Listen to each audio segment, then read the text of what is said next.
Hello and welcome to the latest Society for the Environment webinar. Today we are focusing on the process of applying for Chartered Environmentalist registration. This is very much an overview, and we will let you know how to find out more details and locate the specifics of what you need to do for your application, depending on your chosen pathway. To start with, some introductions. So my name is Phil Underwood. I'm the Society's Engagement Manager, and today I'm joined by Jeff Atkins, who is our Head of Licensing, Registration and Standards.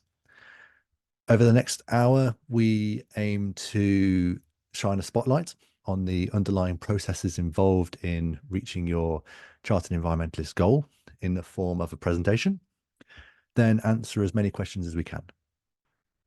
For those watching the webinar as a recording, or if you need to leave before the Q&A section, please feel free to contact Jeff or I with any questions using the email addresses on your screen.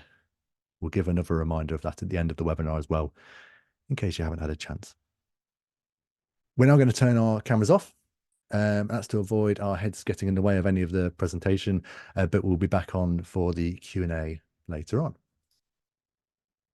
Okay, so before we delve into the world of Chartered Environmentalist registration, I'm going to start off with a bit of background to the Society of the Environment, just to help understanding and to give an idea of why we exist, really. Our core role is to hold the register for competent environmental professionals who have met or continue to meet a level of competence in their environmental work and their overall professionalism. There are currently just over 8,000 registered environmental professionals known as registrants, and I hope many of you watching today will be able to join that 8,000 plus in the coming weeks or months. And we do all this in partnership with 26 professional bodies currently. So this is what we believe in. The sentence on your screen is a bit long-winded, but essentially through Royal Charter, we exist to champion sustainability through environmental professionalism. So we believe that proven, competent environmental professionals across all sectors are key to a sustainable future. So put simply, we want the decisions that impact the environment to be made by those with proven competence. And that's where the registrations come in. And these are said registrations. So there are 3 different professional registrations that we regulate: the Registered Environmental Technician, or RFTech, the Registered Environmental Practitioner, or RFP, and the Chartered Environmentalist, or CEnv. And you might hear us refer to Chartered Environmentalist as CEnv throughout the webinar. It's much easier to say. So these registrations are positioned in a progressional way. Some will therefore use RFP as a demonstration of their solid commitment to being on that progressional ladder towards chartership, as a bit of an example. So having said that, RFTech or RFP might be the competence level for you, with CEnv being unrealistic, at least for now, and that is perfectly fine. Essentially, these are the global benchmarks for excellence in environmental practice, ensuring that our workforce and businesses are equipped to tackle the environmental crises we are facing. So together, we can build a more sustainable future. And that's the end goal. Before we get into the how to apply, I'd like to give a bit of a taster into the why. The key benefits that current CEnvs stated in our 2021 survey were increased credibility with clients and stakeholders, increased self-confidence, and increased career opportunity. So the credibility theme always comes out on top, and it's a huge benefit. With the CEnv letters after your name, you are instantly telling people that you've been externally verified as a highly knowledgeable, up-to-date professional when it comes to environmental good practice and leadership and technical ability. So increasing amounts of employers are using chartership as a requirement for progression, and some offer financial incentives, which is always nice. And as an example, we know of large consultancies now who require CEnv registration to sign off certain environmental reports. So it's increasingly becoming a known mark of trust and responsibility. Employers see benefits too through proven staff competence, helping to win work and improving their brand and demonstrating that their staff are working on projects are at the top of their game. But the fact that many employers value chartership means that having it can only be a positive thing for progressing your career. And interestingly, the IES, the Institution of Environmental Sciences, they found that on average their CEnv members get paid 33% more than their non-CEnv members, which is not a bad statistic to tell you, really. The last word from me for now. Achieving CEnv will put you on par with 8,000 chartered environmentalists from a vast range of sectors and roles and across the world, all making evidence-based decisions with proven competence and professionalism. You will be part of a global community of professionals who have committed to use their expertise to address environmental challenges and progress opportunities that are available. The CEnv, RMP and RMTech registrations bring you together, and we think that is hugely important to creating a more sustainable world. I'd like to now hand over to Jeff to run through the core of today's webinar. Thank you for joining us, Jeff. If I can, thank you, Phil. I'll hand over to you. Thank you, Phil, and hello, everyone. Thank you for joining us today. Today, we are focusing on CEnv and how to become a Chartered Environmentalist. These are the 5 steps you need to take to become a CEnv. Firstly, if you've not done so already, join one of our licensed professional bodies. Now, here are the names, logos of the 26 professional bodies we currently license to assess and register appropriately qualified and experienced individuals for CEnv. We will soon be announcing our 27th licensed professional body. So you need to join the one most appropriate to your sector and speak to them about your plans to apply. They will provide you with an application pack to complete and submit for assessment. Apart from completing an application form, they may ask you to include your CV and CPD record in your submission. If they are satisfied with your application, you will be invited to an interview. And the final step before registration is to sign our Code of Professional Conduct. The important thing in this is your professional body will tell you how they run their CEnv assessment process and any associated fees. So, moving on to the competencies. When you apply for CEnv registration, you are providing evidence that you meet all, and I stress all, 11 CEnv competencies. These are in 4 groups. A and B will focus on your sector, and as such may be contextualized by your professional body. Then we have the C and D competencies.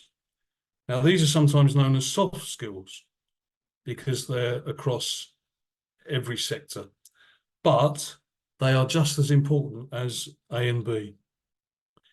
Please note competence D1, which is about doing CPD to maintain and enhance competence in area of practice. This is important in not just gaining, but retaining your CEnv registration. So, a quick reminder of the 5 steps you need to take in your journey to Chartered Environmentalist registration. Join and speak to your professional body, one of our licensed professional bodies.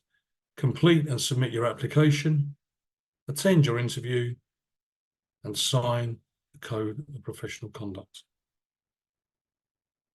Throughout the whole application and assessment process, your key contact is your professional body. So please speak to them. Thank you very much, Jeff. So we're going to picture the scenario for the next bit. You have been successful in achieving your CEnv goal. What can you expect to happen next? So firstly, your professional body will inform us of your successful application, which will trigger us to add you to the official register here at the Society for the Environment. We will send your official CEnv certificate to you in the post with a CEnv badge. We will then add you to the online directory of registrants on our website, which you can use to prove your CEnv status to clients and so on. You can start using the CEnv logo, which I think is on the slide here. There we go. So you can use that on your email signatures and the CEnvs letters after your name on LinkedIn or on your CV or wherever you can possibly think of to showcase your CEnv registration. Now you've gone through the effort of gaining your CEnv registration and you probably want to keep hold of it. So there are 3 steps to do this, and they include retain or remain a member of one of our professional bodies, our licensed professional bodies. This could be the professional body you achieved your CEnv with. So say you applied through CIOB, you could stay with them as a member. Or you could transfer to another one of our 25 other professional bodies for whatever reason that you need to. So as long as you stay as a member of one of our licensed professional bodies, that's fine. As Jeff said a short while ago, the second point on this slide is important in not just gaining, but retaining your CEnv registration. You will need to continue to complete and record appropriate CPD activities each year. And the final one, in some ways, is possibly one of the more simple ones.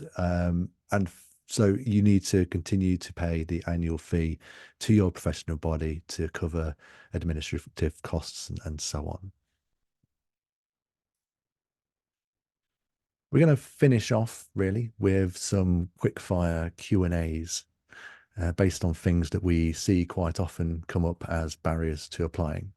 And we're going to take this in turns. So I'm going to take the first one.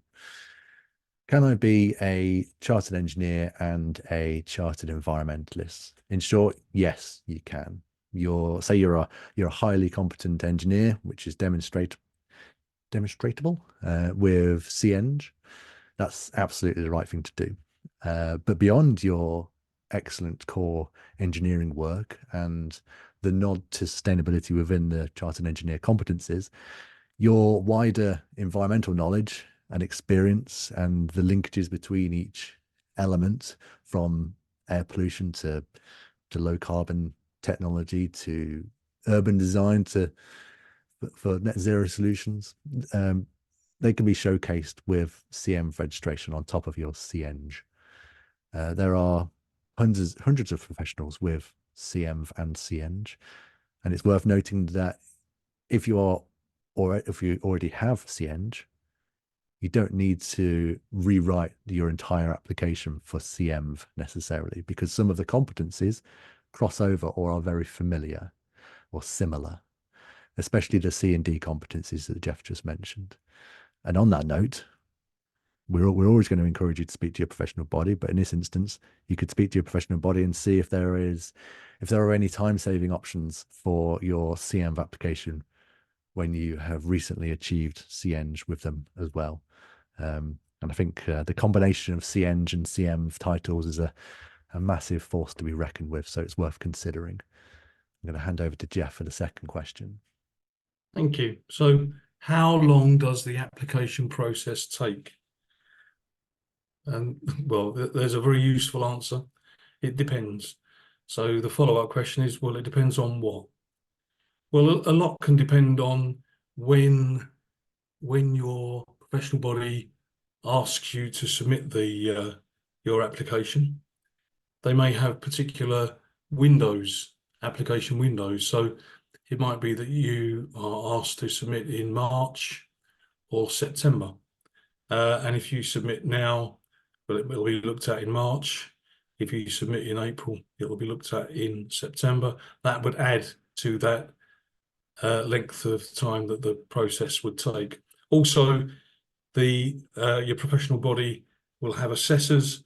A lot can depend on their availability to carry out an assessment of your application.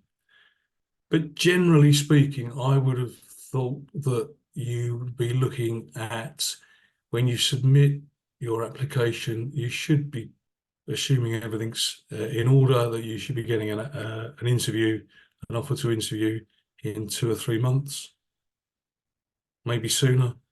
But that's just generally what I think it would be.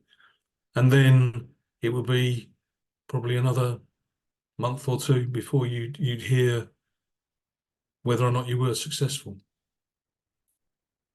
As with another number of things through this webinar, it would be best to speak to your professional body that you plan to apply through. Ask them if there are any deadlines coming up, or any assessment windows, or any assessor availability Absolutely. issues, and they will be able to tell you. That's what I said earlier about speak to your professional body about their assessment process. I mean, they may accept an application at any time, and that would obviously wouldn't take so long. So, absolutely. Right. Question number 3. Do I need to meet all of the CEnv competencies? Now, you may have already heard this answer from Jeff earlier in the presentation. In short, the answer is yes, you do need to meet all of them. But you don't need to use a completely different project or example or piece of work for every competence. So you can hit multiple at a time, so within the same project. So don't make things more complicated than they need to be. You can use multiple examples, you can use voluntary work, you can use all sorts of different things in that sense. But you can take examples from the same project. You don't have to make things complicated by having different projects, different for every competency or anything like that. So just worth bearing in mind. And the final question.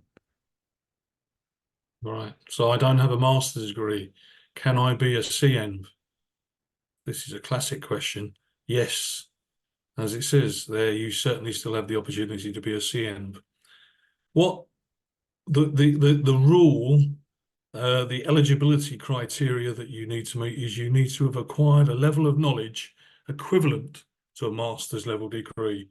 You don't necessarily need to have a master's degree. If you can provide evidence that you are working and thinking and acting at master's level, then you should be fine. But as Phil has said, and we've said all the way along, it's your professional body that will be able to tell you what your academic achievements, whether they're sufficient or not.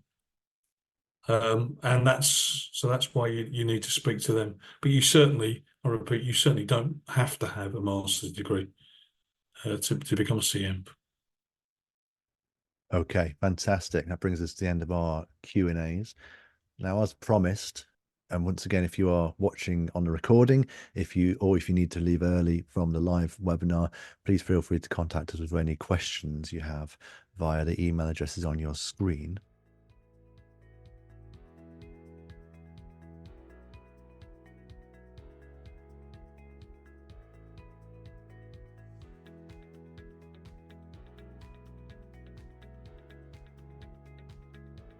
That's basically it from us today. Thank you very much for listening and taking part, and thank you to Jeff for your insights. If you're watching this as a recording on YouTube, please subscribe to our channel to gain notifications of new videos and webinar recordings, and hit the like button. That would be fantastic. If you are watching on our website, please click on the YouTube logo in the bottom right to get to the subscribe and like options. We shall see you in the next webinar. Thank you very much for watching. Thank you.